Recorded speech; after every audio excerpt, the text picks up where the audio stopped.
एक बड़ी खबर आ रही है वो दर्शकों को बता दें। देखिए, महाराष्ट्र में सियासी संकट पर ये बड़ी खबर आपको बताने हम जा रहे हैं। शरद पवार ने एनसीपी नेताओं की बैठक बुलाई है। आगे की रणनीति को लेकर चर्चा होगी। इससे पहले आपको बता दें कि कल उद्धव ठाकरे से जयंत पाटिल भी मिले थे।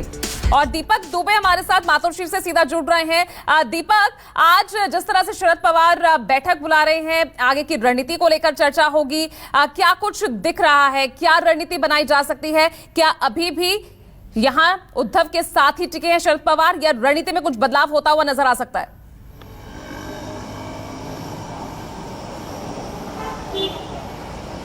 जी, आपको बता दें कि आज का दिन महाराष्ट्र की राजनीति के लिए बहुत ही महत्वपूर्ण है। कल देर रात की अगर बात की जाए तो बाला साहेब थोरात, नाना पटोले, अशोक चौहान, ये सभी पहुंचे हुए थे उद्धव ठाकरे से एक लंबी बैठक करने के लिए। उसके बाद फिर जयंत पाटिल पहुंचते हैं, जो एनसीपी के वरिष्ठ नेता हैं, वो वहां पर बैठक करते हैं। अरविंद सावंत और सुभाष देसाई, जो एनसीपी जो शिवसेना के बड़े नेता हैं, वो उद्धव ठाकरे से मुलाकात करते हैं। यानी कि एनसीपी हो, शिवसेना के नेता हों या फिर कांग्रेस के नेता हों, सभी उद्धव ठाकरे से कल बड़ी बैठक मातोश्री में कर चुके हों। और आज जब शरद पवार दिल्ली से वापस आ चुके हैं प्रेसिडेंट के नॉमिनेशन के बाद, तो अब यहाँ पर बड़ी बैठक करने वाले हैं अपने तमाम एनसीपी के बड़े नेताओं के साथ। उसके साथ साथ बाला साहेब थोरात हो या कांग्रेस के बड़े नेता हो, उनके साथ भी वो बैठक कर सकते हैं। उसके पीछे का मकसद ये है कि जो अब जिस तरह से सुप्रीम कोर्ट ने में कल सुनवाई हुई है और 12 तारीख तक का वक्त दिया है, 5 दिन में जवाब देना है, तो आखिर इसमें आगे की रणनीति क्या अपनाई जाए। क्योंकि शरद पवार महाविकास अघाड़ी में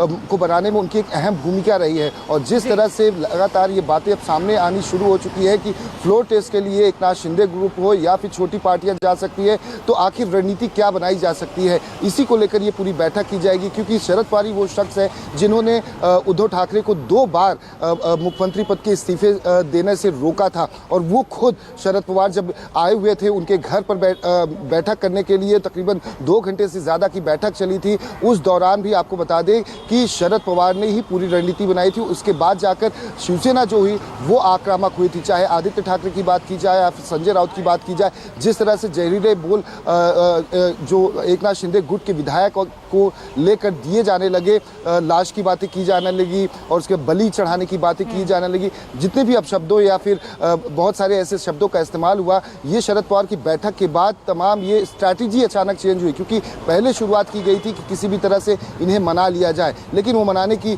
जो कोशिश थी वो नाकामयाब हुई। उसके बाद जाकर जिस तरह से शरद पवार के साथ बैठक हुई, यहाँ तक कि शरद पवार ने उद्धव ठाकरे को ये कहा था कि आप थोड़ा सा कड़ा रुख अपनाइए, हो सकता है कि कुछ हो। उसके बाद जिस तरह से मुंबई की सड़कों पर तोड़फोड़ हुई, आगजनी हुई, और उसके बाद जाकर एक नाथ शिंदे ग्रुप के जो वहाँ पर लोग बैठे हुए हैं वो भी काफ़ी चिंतित हो गए अपने परिवार को लेकर। तो स्ट्रैटेजी थी किसी भी तरह से वो विधायक वहाँ से यहाँ पर आ जाएं। यहाँ तक कि धमकियाँ भी दी गई कि आप कब तक रहोगे गुवाहाटी में, आपको आना पड़ेगा चौवाटी में। तो साफ तौर पर मकसद साफ था कि किसी भी फिलहाल मैं गुवाहाटी का रुख कर लेती। नमस्कार, मैं हूं मानक गुप्ता। अगर आपको हमारा ये वीडियो पसंद आया हो तो इसे लाइक और शेयर जरूर करें।